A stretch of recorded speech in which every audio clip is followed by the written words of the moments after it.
예, 계속해서 두 번째 동영상 이어가도록 하겠습니다. 자, 이번 시간에는 연상적 방법입니다. 연상적 접근 방법. 자, 영화를 보고 무엇인가 연상되겠죠? 연상되는 과정을 분석하면서 치유하는 방법입니다. 자, 정의부터 한번 살펴보면 이 연상적 접근 방법이란 영화를 마치 하나의 꿈과 같이 우리 무의식이 투사된 도구로서 상정하고 또 그렇게 사용하는 겁니다. 여러분 꿈을 분석하며 활용하는 상담과 같이 영화를 보고 난 후 또는 영화를 보는 가운데서 뭔가 떠오르는 어떤 연상들이 있을 거예요. 그런 연상들을 활용하는 것이죠. 내담자, 즉 우리가 관객이 영화의 등장인물 또는 그 내용에 우리가 크게 감동하게 되면 그 영화는 우리에게 또는 우리의 무의식 세계 내지는 그 무의식에 숨겨진 어떤 극히 사적인 욕망 또는 억압된 심리적 상처, 소위 트라우마라고 하죠. 이런 것들이 어떤 자유 연상을 통해서 흉흉 떠오르게 된다는 겁니다. 자, 그렇게 또 올라온 여러 가지 연상들을 어떻게 하나하나 분석하면서 궁극적으로 우리의 문제가 무엇인지 발견하고 결국 치유하는 어떤 그런 과정인 것이죠. 다시 말해 영화를 보고 난 후 내담자는 연상작용을 통해 상징적 이미지나 그렇죠? 오래된 기억들을 떠올리면서 내 무의식 속에 무엇이 숨겨져 있는 거야. 그 숨겨진 그 욕망 또는 내 무의식 저 깊은 곳에 상처받고 울고 있는 그 무엇, 억압된 것이 무엇인지 차근차근 찾아서 발견하는 것이죠. 연상적 방법으로 접근하게 되는 영화 치료는 결국 내담자가 굉장히 이제 뭐 정서적으로 감동받은 영화, 그렇죠? 어떤 그런 지시적도 마찬가지긴 하지만 어쨌든 감동받은 영화에서 어떤 정서적 반응을 바탕으로 하고 그것을 그러한 바탕 하에 연상적으로 떠오르는 어떤 보통 기억이겠죠. 이미지도 물론 있겠지만 기억들이 많을 거예요. 기억을 통해 내 자신의 무의식 세계를 어떻게 들여다보는 거죠. 들여다보는 과정이라고 볼 수 있는 거예요. 결과적으로 무의식에 억압된 내면 세계의 어떠한 부분들을 우리의 의식의 어떤 영역 그 수준으로 끌어내어서 결국 해소 해결하는 일련의 과정이 연상적 접근 방법이다. 연상적 접근 방법으로 연상적 접근 방법을 활용한 영화 치유이다라고 정의할 수가 있는 것입니다. 자, 다음은 꿈의 기능을 조금 살펴보면서 연쇄적 방법을 이해하는데 이해를 도모해 보도록 할게요. 이 연상적 방법은 또 꿈을 분석하는 정신 분석학에서 꿈을 분석하는 과정과 되게 유사합니다. 그래서 꿈에 어떤 관련된 부분들을 우리가 조금 살펴봄으로써 연상적 접근 방법을 좀 더 구체적으로 이해할 수가 있을 것 같아요. 자, 꿈이란 뭡니까, 여러분? 꿈이란 이 정신분석학적 의미에서는 무의식 세계에서 의식 세계로 보내는 이런저런 회귀망측하고 알 수 없는 그런 다양한 메시지라고 볼 수 있는 겁니다. 무의식이 보내는 메시지. 그것이 꿈으로 이렇게 드러난다고 볼 수 있는 것이죠. 그래서 이 메시지가 무엇인가 함축하고 또 상징적으로 표현되고 있기 때문에 결국 우리는 꿈을 해석할 필요성을 가지는 것이고 이 정신분석학에서는 꿈의 여러 가지 상징적인 이미지, 언어 이런 것들을 분석하고 이해해 나갈수록 결국 우리가 현재 겪고 있는 우리 자신의 심리적 문제의 원인을 깨닫고 찾아갈 수가 있다고 말합니다. 왜냐하면 지금 우리가 겪고 있는 현재 우리가 겪고 있는 어떤 다양한 심리적인 문제는 다름 아닌 우리 무의식에 억압된 심리적 어떤 요소가 그 원인이 되기 때문이라고 말을 하고 있는 것이죠. 그 심리적 그 원인, 결국 어떤 억압된 욕망, 또 상처받은 어떤 뭐 기억, 소위 또 좀 더 충격받은 트라우마까지도 다 이런 것들이 어찌되었든 무의식 속에 가라앉아 있는데, 그것이 그냥 없어지는 게 아니라 여전히 지금의 우리 어떤 일상의 삶 속에서의 어떤 심리적인 문제를 야기시키고 그 문제의 원인이 된다고 보는 것이에요. 그렇죠? 중요한 거네요. 자, 어쨌든 꿈은 이제 우리가 일상에서 경험한 사실을 함축하고 또는 은유적인 이미지로 표현하기 때문에 상당히 애매하고 불투명해요. 때로는 초현실적이기도 해요. 그렇죠? 그래서 난해하기도 하고 심지어 기괴하기도 하고. 자, 이렇기 때문에 역으로 꿈이 은유적으로 담고 있는 다양한 의미들을 해석할 수가 있는 것이죠. 그렇죠? 네. 회귀망측하거나 뭐 초현실적인 걸 그대로 받아들이는 것이 아니라 왜 회귀망측하지? 왜 초현실적이지? 저것은 무엇을 의미하고 있는 것인지라는 것들을 우리는 해석할 수가 있는 거예요. 조금 다른 이야기면서 또 유사하게 설명할 수 있는 어떤 사례가 있는데, 사례라기보다 이야기죠. 꿈과 우리 내면 세계의 욕망 관련한 사례예요. 삼국유사에 나온 건데, 김유신에게는, 그쵸? 삼국 통일했던 김유신에게는 보화와 문이라고 하는 두 여동생이 있었어요. 근데 언니가 보화고 동생이 문인데, 언니 보화가 하루는 꿈을 꿨는데, 이 꿈에는 이 보화가 경주에 있는 어떤 선도산에 올라가 소변을 보는데 그런 꿈을 꿨어요. 근데 회기망측하게 그 소변이 갑자기 마구 넘쳐서 당시 서라벌, 그쵸? 서울이라면 서라벌이 경주죠. 예, 경주가 완전히 잠겨버리는 이런 회기망측한 꿈을 꾸게 된 거예요. 언니 보아가 망측해하며 동생 문희에게 이 꿈 이야기를 해줬어요. 어머, 뭐 이런 세상에 회개망측한 일이 있다니 하면서. 근데 문희는 그 꿈 얘기를 딱 듣고 얼른 언니에게 비단을 딱 주고, 언니 그 꿈 나한테 팔어 하면서 소위 그 꿈을 샀다고 합니다. 자, 결국 어떻게 됐어요, 여러분? 그렇죠? 문희는 훗날 태종 무열왕 김춘추와 결혼해서 왕후가 되었다고 합니다. 자, 비록 본인이 꾼 꿈은 아니지만 이 이야기는 꿈과 현실의 어떤 욕망 관계를 잘 보여준다고 할 수 있습니다. 회개망측한 꿈이라고 할 수 있지만 문희는 자신의 어떤 욕망이 담겨진 꿈이라고 얼른 눈치를 채고 그 꿈을 그렇게 해석하고 그 꿈을 자신의 것으로 만들어 버린 것이죠. 자, 이런 이제 사례로 이렇게 꿈과 욕망 이런 것들을 이해해 볼 수가 있고, 여러분 유난히 기억이 잘 나는 꿈, 생생한 꿈, 여러 가지 복합적인 감정을 이렇게 불러 일으키면서 일으키는 어떤 꿈들을 잘 기억해 두고 연관되는 연상들을 분석하다 보면 결국 무의식에서 존재하는 내면의 세계로부터 뭔가 떠오르는, 그쵸? 우리 지금의 삶을 위해서 어떤 통찰 또는 어떤 억압된 욕망, 나의 어떤 심리적 문제 원인 등등을 이렇게 우리가 알 수가 있게 되는 것이죠. 결국 무의식에 존재하는 내면 세계가 보내는 메시지, 그렇죠? 이 꿈으로부터 떠오르는 연상들을 통해 바로 내 안에 있는 그 어떤 욕망, 문제, 심리적 문제들을 발견하고 해결할 수 있는 어떤 그런 단서, 즉 인사이트, 통찰 등을 얻고 문제를 해결해 나간다고 볼 수 있는 거예요.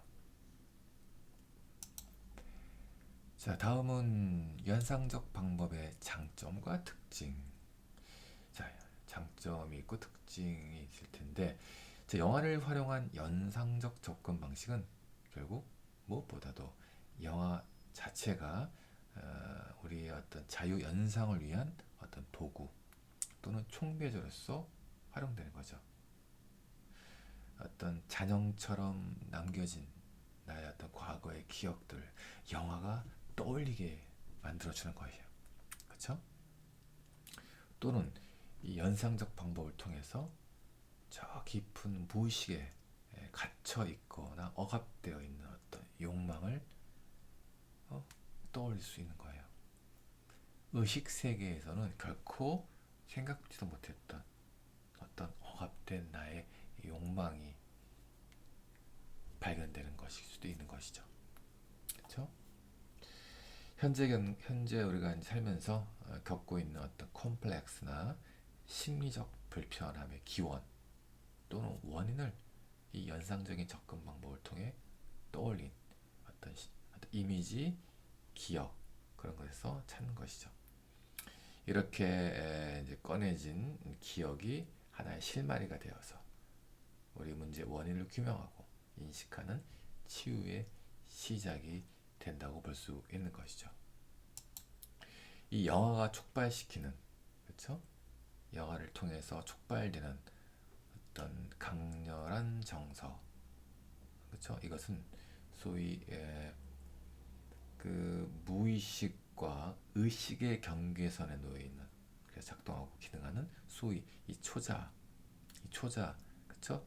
무의식의 어떤 것들이 의식의 세계로 넘어오지 못하도록 딱 경계선에 지키고 있는 이 방어 기제, 이 초자의 이 방어 기제를 이렇게 낮추게 만듭니다. 소위 이걸 퇴행시킨다라고 말하는데, 퇴행이라고 말하는 것은 여러분 뭐 알다시피 성인이라도 그렇죠? 정신 발달 이전의 미성숙 단계로 일시적으로 돌아가 미성숙한 행동을 취하는 것을 우리는 퇴행이라고도 심리학적으로 얘기하는데, 여러분들 많이 경험하는 것이 언제? 그렇죠. 취할 때 많이 그런 경험들 하죠.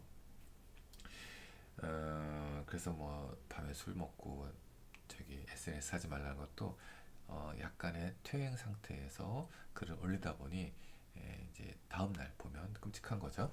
자, 어쨌든 그런 이제 퇴행을 이야기하여, 그렇죠? 결국 그러면 무의식에서 상처받고 억압된 어떤 그 소위 말하는 내면 아이라고 부르는데, 이 내면 아이가 스물스물 기어 나오는 것이죠. 의식의 층으로 기어 나올 수 있도록 불러내는 겁니다. 이 메커니즘은 과정은. 그래서 내면의 어떤 그 욕망과 욕구들을 이제 우리가 알 수가 있는 것이고, 우리가 이제 성장해 가면서, 그렇죠? 인간은 성장해 가면서 또 학습하면서 사회화되어 가는 과정 속에서 이 초자아는 점점 견고해지고 단단해지고 강력해집니다. 그래야만 우리가 사회화된 채 공동체 내에서 다른 구성원과 함께 살아가는 것이죠. 그렇죠? 예.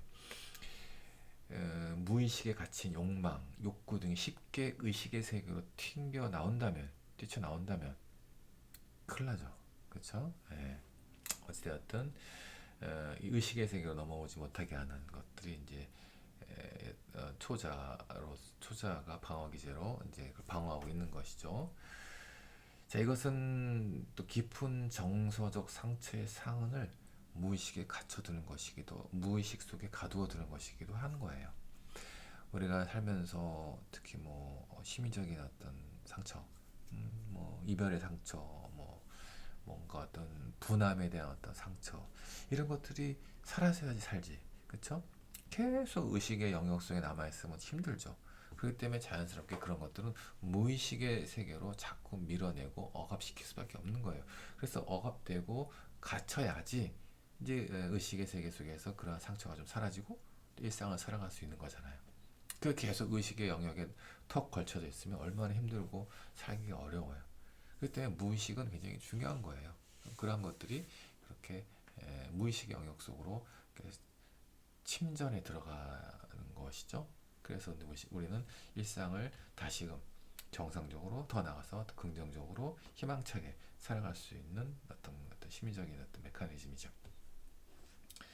자, 어쨌든 이제 그런 어떤 초자가 의식과 무의식과 경계성에서 이런 어떤 역할, 넘어오지 무의식의 세계들이 넘어오지 못하게 하는 건데, 영화는 그 부분을 흐트려 틀어놔서 모든 것이 다 넘어올 수는 없지만 어쨌든 문득문득 순간순간 잊혀졌던 그 무엇이 연상을 통해서, 자유연상의 과정을 통해서 이미지와 기억으로 떠오르게 되는 것이죠.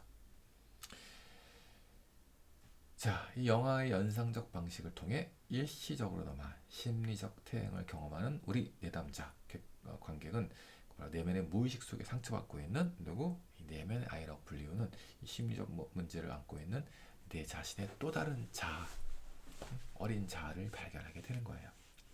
무의식 세계에는 원초화라는 충동, 그 원초화는 또 이게 좀 어려운 얘기인데 강력한 욕구, 충동이죠.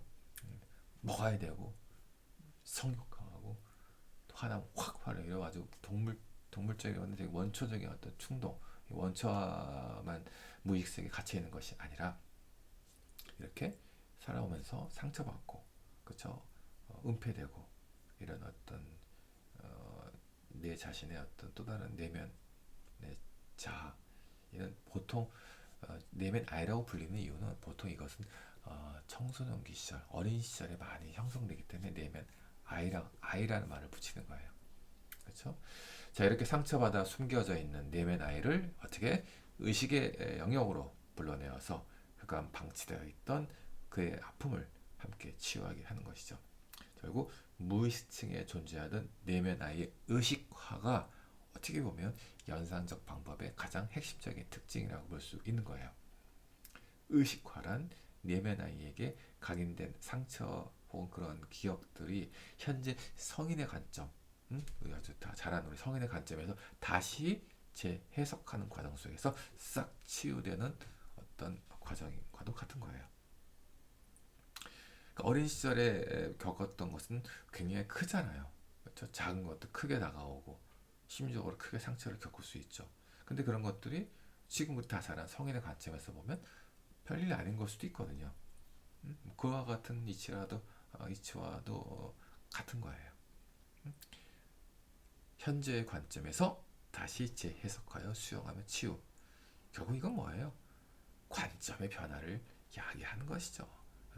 그때 아이가 봤을 때 관점과 다른 어떤 관점의 변화를 경험하는 어떤 측면이라고 볼 수 있는 거예요. 이제는 아무렇지도 않아. 괜찮아.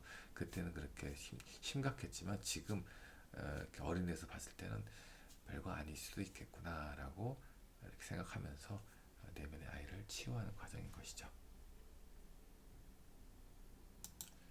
자, 그럼 자연스럽게 치유 포인트는 의식화가 되는 거예요. 무의식에 숨겨진 내면 아이의 의식화가 가장 연상적 방법의 중요한 치유가 발생하는 그런 어떤 요소가 된다고 볼 수 있겠죠. 내면 아이의 억압받은 욕망, 상처받은 기억, 영화라는 이 거울을 통해 거울에 투사하여 의식의 세계로 끄집어내는 겁니다. 그렇죠? 드러나게 하면서 내면 아이의 의식화 과정을 이끌어내는 것이죠. 무의식에 갇혀있던 어린 시절의 외상적 기억과 불안 등이 현재 성인이 된 의식의 표면으로 나오게 되면 바로 그 기억과 불안 등이 재해석되거나 축소되는 겁니다. 그래서 의식화의 어떤 첫 번째 핵심은 자신의 심리적 문제가 애초 어디서부터 무엇으로부터 기인했다는 점을 분명히 인식시켜주는 거예요. 무엇으로부터 내가 이러한 어떤 문제가 기인했는지를 인식시켜주는 어떤 것이 첫 번째. 이 기억이 떠올라 의식화되면 결국 또 한 걸음 떨어진 채 그 내면 아이를 관찰하게 되고 그것을 다시 다룰 수 있는 어떤 깨달음이 생기는 거예요. 성인의 입장에서 아이고 그때 참 그랬었구나라고 이제 다시 성인의 입장에서 다룰 수 있는 깨달음이 생긴 것이고, 결국 세 번째, 과거일 뿐이라는 변화된 관점에서, 그렇죠? 변화된 관점에서 그 기억을 다시금 새롭게 수용하게 되고, 이는 자신의 심리 문제를 객관화해서 결국 관점의 변화를 경험하는 그런 과정과도 동일하다라고 다시 얘기하면서 이 치유 포인트라고 이제 우리가 얘기할 수가 있는 것이죠. 여러분들 어린 시절 뛰놀던 골목 가끔 가봐요? 뭐 예전에 고향 같은 곳을 우연히 가게 됐다. 혹은 초등학교 운동장 같은데 가봐요. 얼마나 작은데. 응? 그 당시에는 전혀 몰랐고 넓고 넓었던 그 운동장 또는 뛰어놀던 골목, 뭐 공원. 자, 그것이 지금 가서 이렇게 보면 그 장소를 보면 정말로 작게 보이거든요.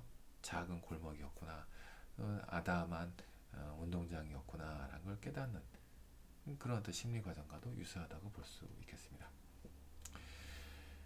자, 영화 선택 가이드는 자, 연상적 접근 방법에서 영화는 이 내담자의 무의식적 욕망을 반영하는 측면이 있기 때문에 어떻게 보면 자신만의 거울이라고 할 수 있겠어, 영화는. 그렇죠? 그러니까 이것은 무슨 말이냐면 지시적 접근 방식처럼 사전에 미리 영화를 이렇게 분류해서 범주화하기가 조금 어려운 측면이 있는 거예요. 왜? 다 각양각색의 자신만의 어떤 기억, 자신만의 추억 이런 것들이 이제 연결된다 보니 그 어떻게 그거를 사전에 분류해나? 예, 어렵죠.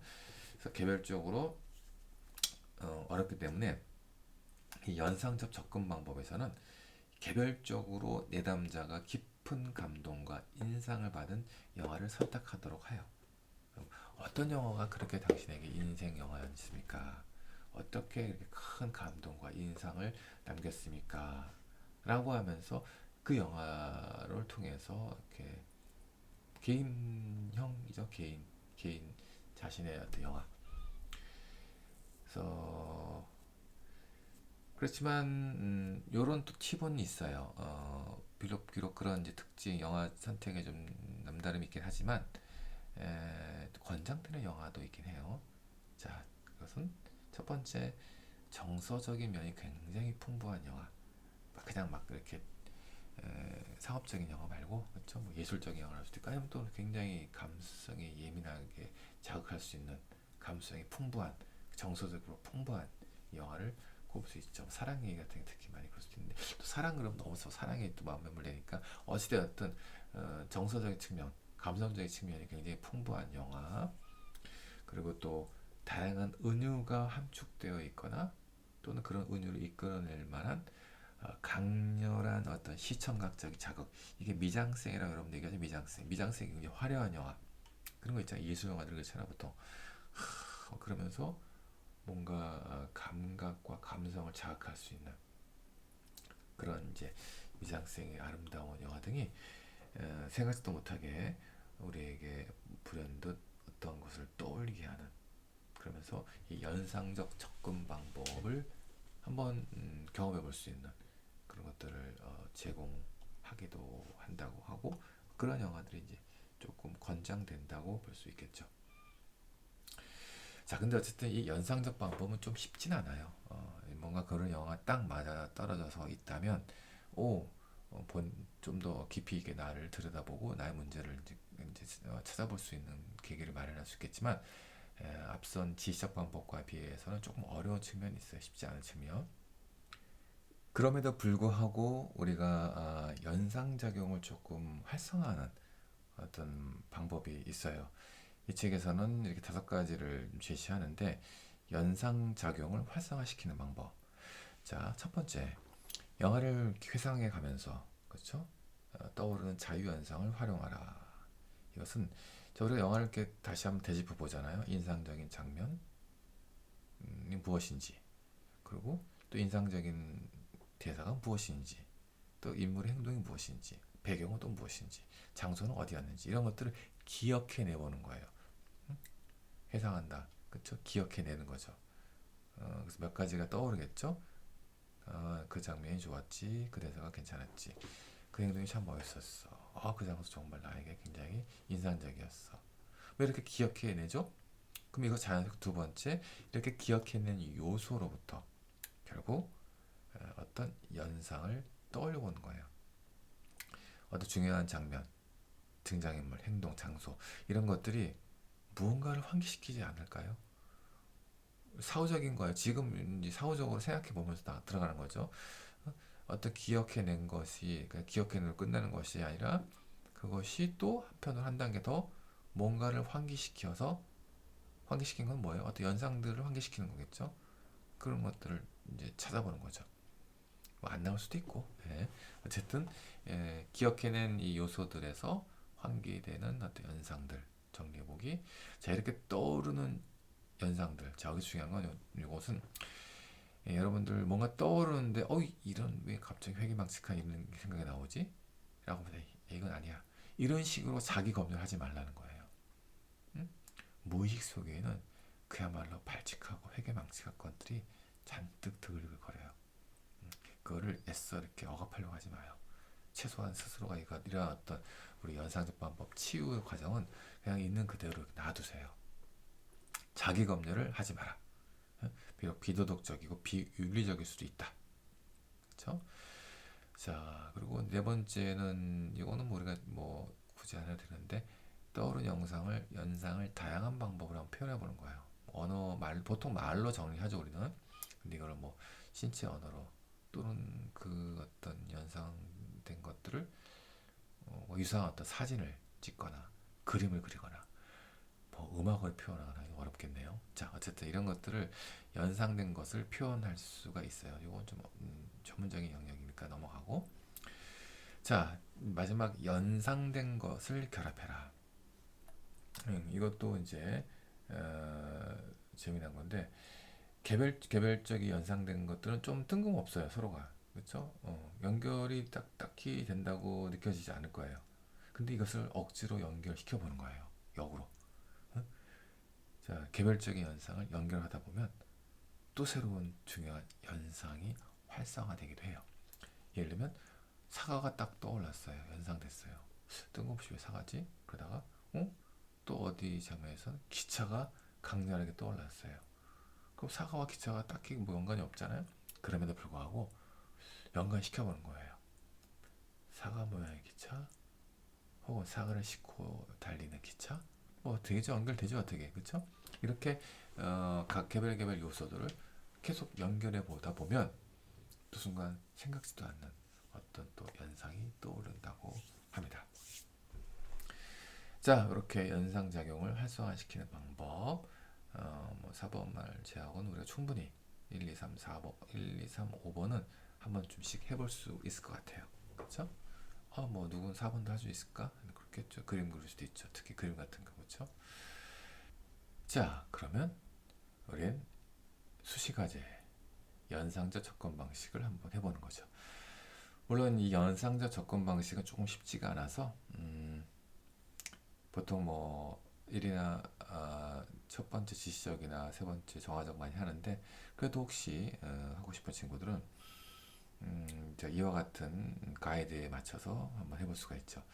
기본적으로 뭔가 연상된 것이 있기 때문에 나는 연상 접근 방식을 해도 되고 아니면 그런 건 없지만 그래도 연상적 접근 방식으로 하면 내가 스스로 한번 이 영화 치유를 해봐야겠다고 했을 때 이 과정을 따라가 보는 거죠. 자, 첫 번째 연상을 떠올릴 것 같은 영화 하나 선택 또는 연상이 뭔가 떠올랐던 영화 그쵸? 선택하겠죠? 그래서 기본적으로 이 연상작용을 활성화시키는 방법을 쭉 해보는 거예요. 그렇죠? 그래서 4를 제외한 나머지를 진행해서 보다 풍부하고 다양한 또 연상들을 끄집어내도록 유도를 해보는 거죠. 그리고 이 영화를 보고 난 후 무심코 떠오르는 어떤 상징적 이미지나 또 잊고 있던 어린 시절의 기억 자 이런 것들이 떠올랐다면 그것은 또 무엇인지 연상되었다면 그것은 무엇인지 또 정리할 수가 있고 네 번째 어쨌든 이 영화를 보고 난 후 연상작용을 통해 자 평소에는 생각 못했던 혹은 의식하지 못했던 어떤 이 기억에서 이제 다시 야기되는 거겠지만 떠올랐던 기억, 어떤 이미지에서 어떤 욕망 혹은 심리적 상처, 즉 내면아이라고 불리는 것들을 새삼 내가 발견했던가 있을 수 있죠. 그걸 일단 정리하면 되고, 마지막으로 자, 이 영화를 통해 자신의 무의식 속에 숨어있던 심리적 문제, 그래서 결국 그 내면 아이는 어떠한 상처를 받은 아이였는데 그것이 지금의 나의 심리적 문제, 숨어있던 어떤 심리적 문제를 발견하고 결국에는 이제 치유, 그렇죠? 뭔가 나의 문제와 내면 아이를 만나게 되면 그 만나는 것 자체만 큰 치유의 어떤 과정으로 한 걸음 나아가는 것이라고 볼 수 있어요. 그랬을 때 이제 그런 것들이 이제 혹시 경험이 있으면 이제 좀 정리해 볼 수 있는데 쉽지 않죠. 이건 또 어떻게 보면 또 좀 더 전문적인 상담가의 어떤 코칭과 함께 이루어져야지 더 제대로 된 치유가 일어날 수 있을 것 같은데 지금 그럼에도 불구하고 어떤 뭔가 핵심은 미처 내가 생각하지 못했던 어떤 이미지나 어떤 기억들이 떠올랐다면 왜 떠올랐는지를 차근차근 따라가 보면서 떠오르는 어떤 환기되는 그런 나 자신의 어떤 내면의 어떤 이야기, 이제 깨달아지는 어떤 상처에 대한 기억. 그래서 그것이 지금의 어떤 내가 나를 봤을 때 어떠한 어떤 영향을 미치고 있는지, 지금 입장에서 그것이 어떻게 느껴지는지, 뭐 이런 것들을 통해서 치유의 과정들을 정리해 볼 수가 있겠죠. 자, 어찌됐든 두 번째 연상적 접근 방식 하려고 한다면 이와 같은 방식으로 해본다. 자, 다음 마지막 정화적 방법입니다. 정화적 방법, 뭐 길지 않으니까 정화적 방법까지 하면서 영화 치유 세 번째 동영상 다 마치도록 해볼게요. 자, 기본적으로 영화를 관람을 통해서 어떻게 웃고 우울하고 화도 내고 두려움도 경험하면서 또는 연민, 그렇죠? 카타르시스, 다양한 감정을 체험하면서 결국 어떻게 억압된 감정을 방출하는 감정적인 정화, 그리고 정서적인 고양 상태를 경험하는 방식이에요. 이게 뭐예요, 여러분? 자, 여러분들 잘 아는 카타르시스죠, 그렇죠? 예, 카타르시스 경험하는 거예요. 근데 이제 카타르시스 경험에서 하는데 여기서 특히 강조되는 게 정신적 고양이란 말을 해요. 정신적으로 고양이 된다라고 말 의미일 텐데, 이것은 나름 어떤 무기력함에서 벗어날 수 있는 어떤 에너지, 어떤 그런 것들이 이 영화를 통해서 이 정화적 방법을 통해서 결국 뭔가 충만되는 느낌, 이것들을 경험하게 되는 것이죠.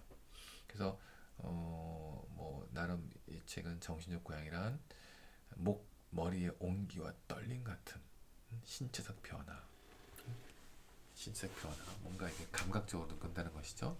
느끼면서 그걸 끝나는 게 아니라 좀 더 가치 있는 어떤 윤리적인 선택을 하게 되고 내가 좀 더 나아진 사람으로 느끼게 되는, 내가 좀 더 발전된 사람, 자존감이 생긴다고 볼 수도 있겠죠.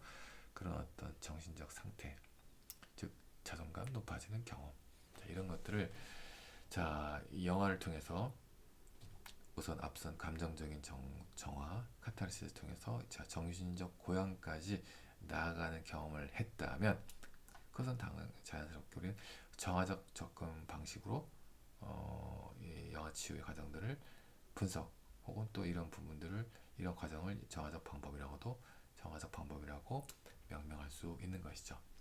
그래서 보통 일반적인 영화 관람 방식이라고도 얘기해요. 그렇죠? 우리는 이렇게 이것을 정화적 방법이라고 명명했지만 평소 우리는 정화적 접근 방식을 자연스럽게 해왔던 거예요. 자, 이 정화적 방법은 장점을 짚어보면 기본적으로 영화는 어떤 스토리, 캐릭터, 시청과 효과 등을 통해 기본적으로 대략 2시간 남짓, 그쵸? 어떻게 보면 단기간이잖아요. 짧은 시간인데 그럼에도 불구하고 우리 다양한 정서를 압축해서 경험할 수 있어요. 그렇죠? 그런 어떤 다양한 정서를 경험할 수 있다는 어떤 특징, 장점이 있는 것이고, 또 어떤 영화를 보면서 우리는 정서 등을 방출해요. 감정을 표현한다는 거예요. 그렇죠? 반응을 하는 거잖아요. 이때 내 마음의 상태를 파악할 수가 있는 거죠. 내 자신의 정서적으로 무엇이 억압되고 문제였는지를 깨닫는 거죠. 왜 이렇게 울지 여기서? 정서적 통찰. 이것을 정서적 통찰이라고 말하는 거죠. 그것을 이제 경험하게 되는 거예요. 또 이 정화적 접근은 소위 상담자와 내담자 간에 이제 만약 영화 치료한다고 한다면 둘 간의 신뢰감 형성에 아주 뛰어날 수가 있어요. 동일한 영화를 보면서 소위 비슷한 정서적 경험을 공유하면 얼마나 친해질 수 있어요. 우리 그랬잖아요. 재미난 영화, 감정적으로 이렇게 정화를 경험했던 영화를 함께 공유한다면 그만큼 상담자와 내담자 간의 어떤 친밀감과 신뢰를 형성하고 높이는데 기여하게 되겠죠. 그리고 내담자는 영화를 통해 그 체험한 자신의 정서를 상담자에게 적절히 표현하는 가운데 자신의 정서를 다시 이해하고, 그렇죠? 내가 왜 뭘 어떻게 느끼셨습니까? 물어보면 어쩌고저쩌고 설명하겠죠. 뭐 거기서 눈물이 이렇게 나더라고 말입니다. 그래서 뭐 쭉 얘기를 하고 자신의 이제 그런 가운데 나의 어떤 정서 상태를 이해하고, 그렇죠? 어, 또 이것들을 이제 상대방에게 이해받는 과정. 상대방 가만히 있지 않죠. 당연히 이제 상담자는 맞장구를 치면서 공감을 표현하면서 서로 간에 어떤 공감 어떤 대를 형성하면서 공감 능력을 키울 수 있는 어떤 그런 장점을 가지게 되는 것이죠. 상담자로부터 자신의 정서를 이해받는 과정에서, 그렇죠? 또 타인의 감정을 배려하는 공감 능력을 함께 형성하는 이런 어떤 공감 능력 배양이라고 하는 장점을 또 가진다고 볼 수 있겠네요. 자, 이런 정화적 방법의 장점이 어떠한 치유 포인트를 가지는지, 치유 포인트를 한번 짚어보면 크게 네 가지 정도로 정리해 볼 수가 있어요. 첫 번째, 감정적 승화를 통해. 자, 감정적 승화 나왔습니다. 감정적 승화. 정화적인 접근 방식은 감정적인 정화를 넘어서야 합니다. 그래서 첫째, 이 바로 감정의 승화를 체득할 수 있는 것이죠. 무슨 말이냐? 부정적인 어떤 정서나 또는 우리가 억압된 원초적 욕구 이런 것이 기본적으로 사회생활을 해나가는데 사회적으로 용납할 수 있는 정도의 수준으로 변형해야 한다는 거죠. 변형시켜 수용해야 한다는 거예요. 그러한 어떤 변형하고 수용하는 심리적 기제, 이것이 감정적 승화죠. 그렇죠? 이것은 우리가 감정 정화 차원에서 단순하게 대리만족하면서 감정을 해소하는 그런 과정이 아니라 강렬하게 올라오는 부정적인 정서 혹은 과도한 욕구들을 스스로 조절할 수 있는 능력을 키우는 거예요. 예를 들면 이런 우스갯소리로 뭐 죄짓고 회개하고 또 나가서 죄짓고 회개하고 감정적 정화의 차원일 수 있겠죠. 부정적 감정이 올라오면 해소하고 또 올라오면 해소하고 이런 어떤 과정에만 머무는 것이 아니라 아예 죄를 짓지 않는, 그렇죠? 부정적인 정서나 과도한 욕구를 스스로 조절할 수 있는 능력, 이것이 다름 아닌 감정적 승화이고 정화적 방법을 통해서 정화적 접근 방식을 통해서 우리는 영화 치유를 해나갈 때 이런 감정적 승화 또한 중요한 치유 포인트로 거론되고 주목해야 한다는 것이죠. 자, 두 번째는 뭐 가장 기본적인 거 심리적 위로, 그렇죠? 심리적 위로를 받아야 되는 거예요. 갑작스럽게 슬픔과 좌절, 그렇죠?